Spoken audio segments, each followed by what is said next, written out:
नमस्कार, स्वागत है आप सबका दिन भर की तमाम बड़ी और अहम खबरों के साथ मैं हूं कवींद्र। शुरुआत हेडलाइन से। लोकसभा में भूमि अधिग्रहण अध्यादेश पर अवरोध, विपक्ष ने लगाया किसान विरोधी होने का आरोप, सदन से वॉकआउट।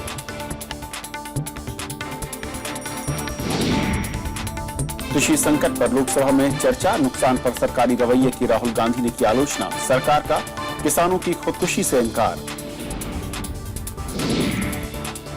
गिरिराज सिंह ने सोनिया गांधी के खिलाफ टिप्पणी पर जताया खेद, कांग्रेस ने बताया महिलाओं का अपमान, मंत्रिमंडल से इस्तीफे की मांग। नौसेना की क्षमता में इजाफा, दुश्मन को चकमा देने वाले पहले युद्धपोत का जलावतरण, आधुनिक संचार प्रणाली से लैस। और लीबिया के पास भूमध्य सागर में डूबी नाव, 900 से ज्यादा अवैध प्रवासी थे सवार, सैकड़ों के मरने की आशंका।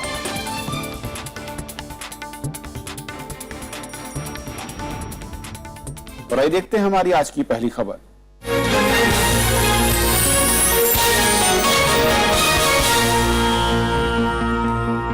लोकसभा के बजट सत्र के दूसरे हिस्से की आज शुरुआत हुई। प्रधानमंत्री नरेंद्र मोदी ने उम्मीद जताई कि अहम मुद्दों पर सरकार को सभी दलों का सहयोग मिलेगा, लेकिन पहले ही दिन केंद्रीय मंत्री गिरिराज सिंह की आपत्तिजनक टिप्पणी, भूमि कानून में बदलाव और कृषि संकट पर चर्चा के दौरान विपक्ष के तीखे तेवर देखने को मिले। सोमवार से बजट सत्र के दूसरे हिस्से की शुरुआत हुई तो प्रधानमंत्री ने सभी दलों से सहयोग की अपील की। प्रधानमंत्री ने कहा कि सत्र के पहले हिस्से में सभी दलों की मदद से कई विधायी काम निपटाए गए। उन्होंने उम्मीद जताई कि सत्र के इस हिस्से में भी सभी दल इस परंपरा को बरकरार रखेंगे। इस दूसरे चरण में भी चर्चा का स्तर और ऊपर उठता जाएगा। सामान्य मानवी की आशा अपेक्षाओं के अनुकूल मंथन होगा और सभी दलों के सहयोग से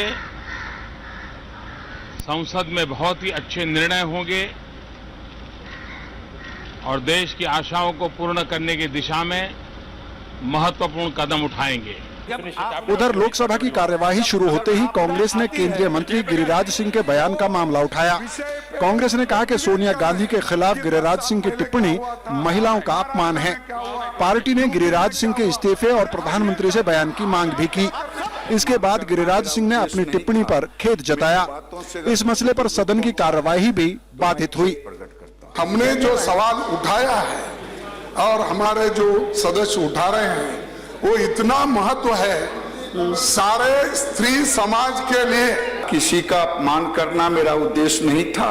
मेरी बातों से अगर किसी को दुख पहुंचा है तो मैं खेद प्रकट करता हूं। उधर सरकार ने भूमि अधिग्रहण अध्यादेश लोकसभा के पटल पर रखा तो एकजुट विपक्ष ने इसका जमकर विरोध किया। कांग्रेस समेत ज्यादातर विपक्षी दलों ने भूमि कानून में बदलाव के लिए दोबारा अध्यादेश लाने को लोकतंत्र की हत्या बताया और सदन से वॉकआउट भी किया। प्रणव गोस्वामी के साथ श्याम सुंदर, राज्यसभा टीवी। तो संसद के आज के दिन जिस तरीके से मुद्दों को उठाने की कोशिश की है विपक्ष ने और जो तेवर हैं और साथ ही साथ सरकार की रणनीति पर बातचीत करेंगे। हमारे साथ पत्रकार भवदीप कंग हैं। भवदीप, स्वागत है आपका। सबसे पहले तो पहले दिन ऐसा लग रहा है कि फोकस किसान है या फिर किसानों के सहारे विपक्ष और सत्ता पक्ष दोनों अपनी जमीन बचा रहे हैं। होना भी चाहिए, क्योंकि आप देखिए पिछले एक साल से किसानों पे क्या गुजरा है। जब मोदी सरकार आई तो शुरुआत ही इसी से की इन्होंने, भूमि अधिग्रहण कानून पे बातचीत करना, मीटिंग बुलाना और कानून बदलना, इससे शुरुआत हुई। उसके बाद एक यूरिया की कमी हुई देश भर में। ऐसा यूरिया शॉर्टेज कभी नहीं देखा गया था। कभी कभी तो ब्लैक मार्केटिंग होती है खाद की, पर इस बार पूरे देश भर में हुआ और उसका कारण साफ है कि यूरिया का इंपोर्ट सही समय पे हुआ नहीं। फैसला नहीं दिया सरकार ने। तकरीबन 2 से 4 महीने तक यूरिया इंपोर्ट हुआ ही नहीं, मतलब ना के बराबर था। तो किसानों को बहुत दिक्कत हुई इसकी वजह से। फिर आपने लागू किया नो बोनस पॉलिसी, मतलब कि किसानों को राज्य सरकार एमएसपी पे बोनस नहीं दे सकते हैं। ये नीति आपने लागू की। इसकी वजह से किसानों को और दिक्कत हुई, क्योंकि पिछले साल जो भाव मिला था वो इस साल नहीं मिला। फिर आपने कहा कि अब हम खरीद भी कम करेंगे, प्रोक्योरमेंट कम करेंगे, और दिक्कत हुई किसानों को। एक बार आपने कह दिया कि हम प्रोक्योरमेंट अपने किसानों से कम कर रहे हैं, फिर आपने ऑस्ट्रेलिया से गेहूं इंपोर्ट क्यों की? इसका कोई जवाब नहीं।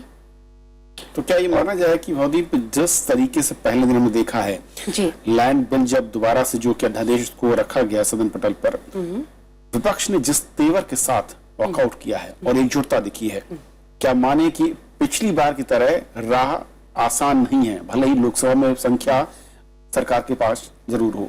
बिल्कुल नहीं। आपने हथियार दे दिया है ऑपोजिशन के हाथों में, वो इस्तेमाल करेंगे, क्योंकि आपके बिल में खोट है। जो 2013 का कानून था वो आपने बदल दिया है। जो प्रोटेक्शन दिया गया था किसानों को, वो आपने हटा दी है। तो इसमें दो अहम चीजें थी। एक तो था सहमति वाला क्लॉज कि 80% किसानों की सहमति जरूरी है, उसके बिना आप उनकी भूमि नहीं ले सकते हैं। दूसरी बात थी सोशल इम्पैक्ट असेसमेंट की, वो राज्य के हवाले छोड़ दिया इसमें। वो छोड़ दिया। और ये आप आश्वासन नहीं दे पा रहे हैं देश की जनता को कि जब हम किसानों की जमीन लेते हैं तो हम बड़े बड़े कॉर्पोरेट हाउसेस को नहीं देंगे, ये पब्लिक पर्पस के लिए ही इस्तेमाल होगी। इसका एश्योरेंस नहीं मिल रहा। इसका कोई एश्योरेंस नहीं है अब आपके कानून में। पिछले कानून में था, पर ये जो नया कानून है उसमें से ये सब चीजें जो सेफगार्ड्स कह सकते हैं, ये हटा दिए गए हैं। और जिस तरीके से मैं कहूँ, एक और मसले पर आज कांग्रेस ने लोकसभा में घेरा सरकार को और गिरिराज सिंह को खेद जताना पड़ा उस वक्तव्य के लिए, सोनिया गांधी को लेकर जिन्होंने कहा था। जी, क्या खेद जताने से आप देख रही हैं कि जिस तरीके का दबाव था उसमें सरकार दबाव में आती दिख रही है और एक एक करके शायद सोचती है कि जो एक वैक्यूम क्रिएट होगा या फिर जो प्रेशर है वो कहीं थोड़ा सा रिलीज करने की कोशिश भी इसके जरिए हो रही है? हाँ, तो दबाव तो है ही सरकार पे, क्योंकि उन्होंने पॉलिसीज इस तरीके की लागू की हैं। देखिए, थोड़ा बहुत तो किसी के हाथ में भी नहीं है।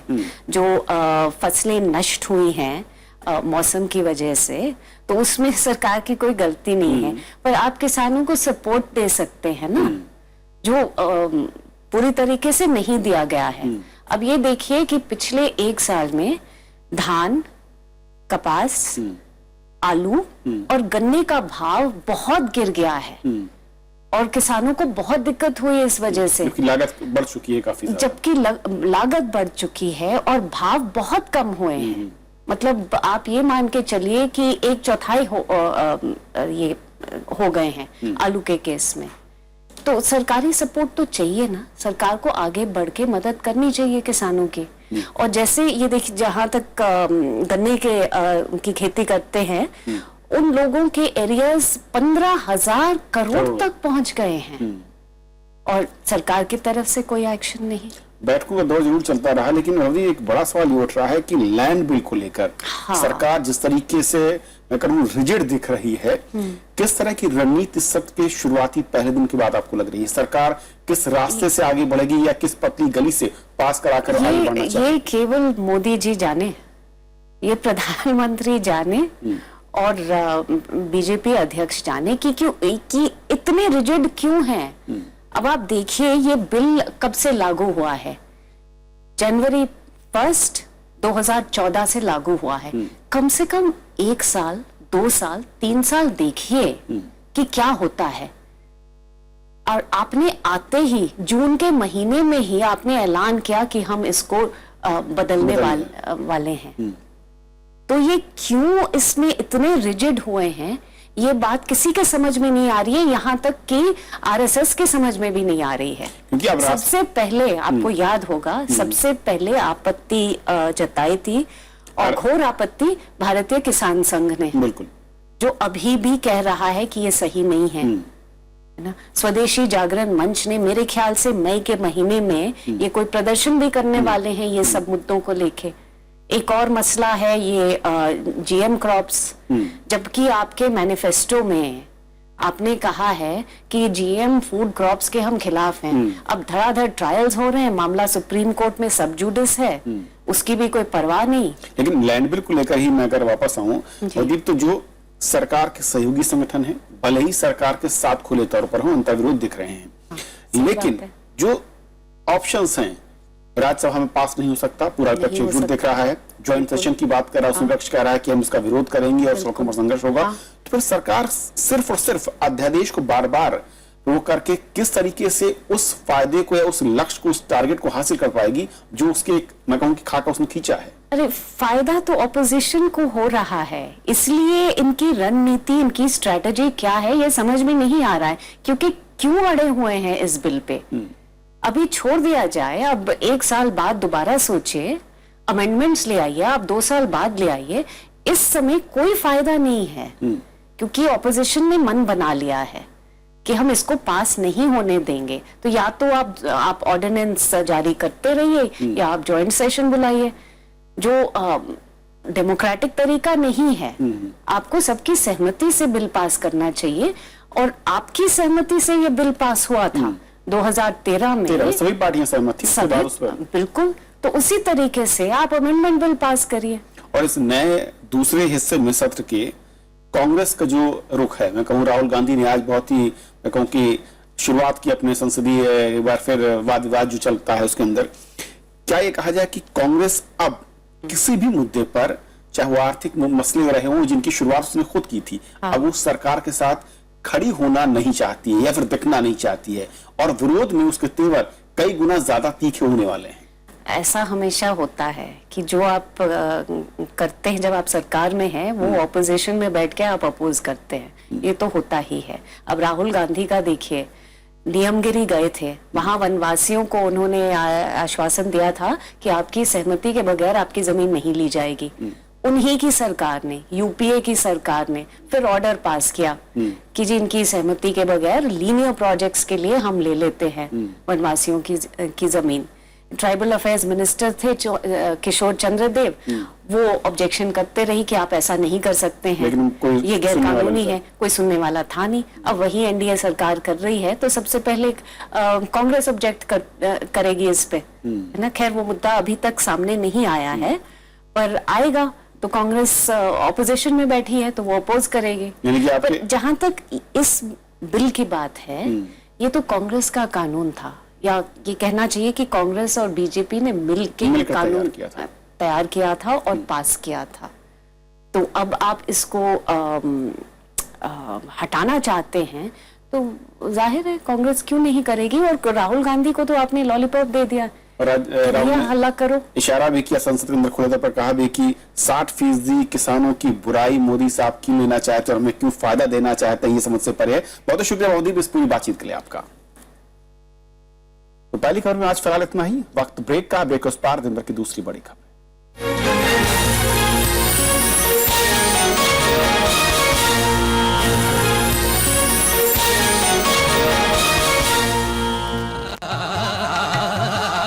कला की अद्भुत मिसाल, यहाँ के एक बेहद प्राचीन कला है जिसे पच्चीकारी कहते हैं।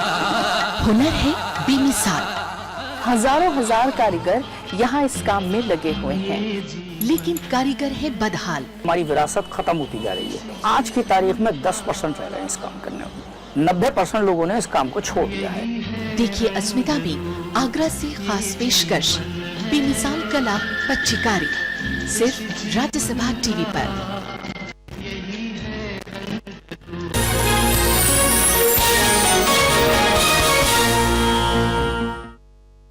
कांग्रेस उपाध्यक्ष राहुल गांधी ने केंद्र सरकार को किसान विरोधी और उद्योगपतियों के लिए काम करने वाली सरकार बताया है। लोकसभा में कृषि संकट पर नियम 193 के तहत हुई चर्चा के दौरान उन्होंने बेमौसम बारिश और ओलावृष्टि से फसलों को हुए नुकसान के सरकारी आकलन पर सवाल खड़े किए। राहुल ने कहा कि केंद्र सरकार ने फसलों के समर्थन मूल्य में मामूली बढ़ोतरी की है। जवाब में कृषि मंत्री राधा मोहन सिंह ने कहा कि किसानों को पहले की किसी भी सरकार की तुलना में ज्यादा मुआवजे का ऐलान हुआ है। किसानों की मुश्किलों को हिंदुस्तान के किसान की जमीन की जो कीमत है वो तेजी से बढ़ रही है, और आपके जो कॉर्पोरेट दोस्त हैं वो उस जमीन को चाहते हैं। और आप क्या कर रहे हो, एक तरफ से सुनिए आप क्या कर रहे हो, एक तरफ से किसान को, मजदूर को आप कमजोर कर रहे हो, और उसके बाद जब वो वो कमजोर होगा जब वो खड़ा नहीं होगा अपने पैरों पे, फिर आप उसको अपने ऑर्डिनेंस की कुल्हाड़ी मारोगे। लोकसभा में विपक्ष ने आज भूमि अधिग्रहण कानून में बदलाव का जमकर विरोध किया और कांग्रेस समेत कई विपक्षी दलों ने इस मुद्दे पर सदन से वॉकआउट किया। इस बीच सरकार ने दोबारा जारी हुए भूमि अधिग्रहण अध्यादेश को लोकसभा में पेश किया। बजट सत्र के पहले हिस्से में लोकसभा में भूमि अधिग्रहण संशोधन विधेयक 2/3 बहुमत से पास हो चुका है, लेकिन संख्या बल में कमी के चलते सरकार ने इसे राज्यसभा में पेश नहीं किया था। सोमवार को प्रश्नकाल के तुरंत बाद संसदीय कार्य राज्य मंत्री राजीव प्रताप रूडी ने भूमि अधिग्रहण संशोधन अध्यादेश को सदन के पटल पर रखा। इसके विरोध में Congress, Samajwadi party, JDU, RJD, TMC और सीपीएम के सांसद नारेबाजी करने लगे। गतिरोध जारी रहने पर सदन की कार्यवाही स्थगित करनी पड़ी। 2 बजे जैसे ही लोकसभा की कार्यवाही शुरू हुई, कांग्रेस नेता मल्लिकार्जुन खड़गे ने आरोप लगाया कि सरकार भूमि अधिग्रहण पर बैकडोर का रास्ता अपना रही है। राज्यसभा को आपने प्रॉक करके उसको 23 को आप उसको एक्सटेंड किया और 20 को हमको बुलाया, ताकि ये जो ऑर्डिनेंस है जनता के मंशा के खिलाफ और किसान के विरोध में उसको लाने की कोशिश करें। तृणमूल कांग्रेस के नेता सुदीप बंदोपाध्याय ने कहा कि उनकी पार्टी अध्यादेश और भूमि अधिग्रहण कानून में बदलाव के विरोध में है। Trinamool Congress opposed it. Our leader Mamata Banerjee led a rally opposing this ordinance, which has been introduced. We totally oppose and walk out against this ordinance. सरकार ने विपक्ष के विरोध को दुर्भाग्यपूर्ण बताया। संसदीय कार्य मंत्री ने कहा कि अध्यादेश को संसद के पटल पर रखना संवैधानिक रूप से जरूरी होता है। उन्होंने कहा कि बिल पेश होने के बाद ही सांसदों को अपना विरोध दर्ज कराना चाहिए। लैंड एक्विजिशन बिल लोकसभा से 3/4 बहुमत से पारित हो चुका है और दोबारा जब ऑर्डिनेंस जारी किया तो हमको सदन में इसको रखना है, इसलिए रख दिया। जब चर्चा में आएगा तब उनका पॉइंट ऑफ व्यू क्या है, नया तथ्य क्या सामने आया, उनको नया कारण क्या है इसको विरोध करने के लिए, वो बता सकते, विरोध भी कर सकते। भूमि अधिग्रहण विधेयक लोकसभा से पारित हो चुका है, लेकिन राज्यसभा में इसे सरकार ने अभी तक पेश नहीं किया। 3 अप्रैल को सरकार ने दोबारा भूमि अध्यादेश जारी किया था, लेकिन विपक्ष को पता है कि लोकसभा में सरकार के पास पूर्ण बहुमत है, लेकिन वो इस मुद्दे पर सरकार को घेरने का मौका नहीं छोड़ेगी। भूमि अधिग्रहण कानून के मसले पर आज लोकसभा में विपक्ष की तरफ से जमकर जोर आजमाइश हुई और ये जोर आजमाइश अभी और होगी, क्योंकि सरकार का कहना है कि भूमि अधिग्रहण कानून में बदलाव के बिना विकास संभव नहीं है, तो विपक्ष का कहना है कि 2013 के कानून में किसानों को जो अधिकार दिए गए थे, इन संशोधनों से वो अधिकार छीने जा रहे हैं। कैमरामैन संजय कुमार के साथ श्याम सुंदर, राज्यसभा टीवी, दिल्ली। उधर आम आदमी पार्टी के बागी नेताओं ने अनुशासन समिति को अवैध करार दिया है। प्रशांत भूषण और योगेंद्र यादव ने नोटिस का जवाब देते हुए समिति के सदस्यों पर गंभीर आरोप लगाए। पार्टी की अनुशासन समिति में आशीष खेतान के साथ पंकज गुप्ता और दिनेश वाघेला हैं। आम आदमी पार्टी के बागी नेता प्रशांत भूषण और योगेंद्र यादव ने सोमवार को अनुशासन समिति के नोटिस का जवाब दे दिया। दोनों नेताओं ने अनुशासन समिति के सदस्य पंकज गुप्ता और आशीष खेतान पर गंभीर आरोप लगाए हैं। प्रशांत भूषण ने आरोप लगाया कि आशीष खेतान ने 2G घोटाले की आरोपी कंपनी एस्सार को फायदा पहुंचाने की कोशिश की। दोनों नेताओं ने दावा किया कि स्वराज संवाद पार्टी के संविधान के मुताबिक सही था। इसमें 2 लोग ऐसे हैं, पंकज गुप्ता और आशीष खेतान, जिन्होंने उनमें से कई आरोप जो मेरे ऊपर लगाए गए हैं, इन दोनों ने खुद लगाए थे कुछ दिन पहले। तो वही हमारे चार्ज लगाएंगे और वही उसका फैसला करेंगे। ये तो किसी भी न्याय पद्धति में नहीं होता। उधर पार्टी ने आशीष खेतान का बचाव किया है। आशीष खेतान इस देश के चंद ऐसे पत्रकारों में से जिसने अपनी जान पर खेलकर पत्रकारिता की है और उसको किसी के सर्टिफिकेट की जरूरत नहीं है, चाहे वो प्रशांत भूषण हो चाहे योगेंद्र यादव हो। इन लोगों को अपने अंदर झांक कर देखना चाहिए। योगेंद्र यादव और प्रशांत भूषण के अलावा आनंद कुमार और अजीत झा को 17 अप्रैल को नोटिस भेजा गया था। पिछले हफ्ते गुड़गांव में स्वराज संवाद का आयोजन करने और पार्टी विरोधी गतिविधियां चलाने के आरोप में अनुशासन समिति ने इन्हें कारण बताओ नोटिस भेजकर जवाब मांगा था। अनु दीवान, राज्यसभा टीवी। सुप्रीम कोर्ट ने दिल्ली में 15 साल पुराने वाहनों पर रोक वाले एनजीटी के आदेश के खिलाफ दायर याचिका को सोमवार को खारिज कर दी। कोर्ट ने कहा कि एनजीटी ने जनहित में यह फैसला किया और इसीलिए उसकी मदद करनी चाहिए, न कि उसे हतोत्साहित किया जाना चाहिए। एनजीटी ने 8 अप्रैल को 10 साल पुराने सभी डीजल वाहन और 15 साल पुराने पेट्रोल वाहनों की दिल्ली में आवाजाही पर रोक लगाने का आदेश दिया था। याचिकाकर्ता की दलील थी कि एनजीटी को इस तरह का आदेश देने का अधिकार नहीं है। जलवायु परिवर्तन से निपटने के लिए अमेरिका भारत को जरूरी तकनीक देगा। भारत में अमेरिकी राजदूत रिचर्ड वर्मा ने आज ये बात कही है। उन्होंने कहा कि जलवायु परिवर्तन से निपटने के लिए अमेरिका दुनिया में भारत के नेतृत्व का समर्थन करता है। अमेरिकी राजदूत ने कहा है कि भारत और अमेरिका इस दिशा में सहयोग और मजबूत करेंगे। इस साल के आखिरी में पेरिस में जलवायु परिवर्तन पर सम्मेलन होना है। We want to share our best technology and our best practices with Indian companies. I think that's definitely the goal and the aspiration, and that's what we're working towards. और भारतीय नौसेना ने आज स्टेल्थ विध्वंसक आईएनएस विशाखापत्तनम का जलावतरण किया। जंगी पोत का जलावतरण नौसेना प्रमुख एडमिरल आर.के. धवन की पत्नी मीनू धवन ने किया। मुंबई में इस मौके पर एडमिरल धवन और नौसेना मझगांव डॉक लिमिटेड के अधिकारी मौजूद थे। P-15B परियोजना के इस पहले जंगी जहाज की लंबाई 163 मीटर है। ये जहाज अत्याधुनिक हथियारों से लैस है। इसमें एटमी, जैविक और रासायनिक हालात में भी चुनौतियों का सामना करने की क्षमता है। इसमें बराक मिसाइल, दुश्मन की टोह लेने के लिए multi function surveillance threat alert system और एंटी शिप ब्रह्मोस मिसाइल से लैस किया जाएगा। खराब मौसम में भी इस जहाज पर हेलीकॉप्टर उतर सकते हैं। साथ ही ये जहाज अत्याधुनिक शिप डेटा नेटवर्क सिस्टम से लैस होगा। पूरी तैयारी के बाद जुलाई 2018 में इसे नौसेना को सौंपा जाएगा। चीन के राष्ट्रपति शी जिनपिंग अपने पहले पाकिस्तानी के दौरे पर आज इस्लामाबाद पहुंचे। हवाई अड्डे पर पाकिस्तान के राष्ट्रपति ममनून हुसैन और प्रधानमंत्री नवाज शरीफ ने उनकी अगवानी की। इस यात्रा के दौरान चीन और पाकिस्तान को जोड़ने वाले एक आर्थिक गलियारा बनाने पर समझौता हुआ। चीन इसे बनाने में $46 अरब का निवेश करेगा। इस कॉरिडोर में सड़क के अलावा गैस पाइपलाइन, रेलवे और बिजनेस जोन भी होंगे। ये कॉरिडोर पाकिस्तान अधिकृत कश्मीर से गुजरेगा और दोनों देशों ने 51 सहमति पत्रों पर भी हस्ताक्षर किए।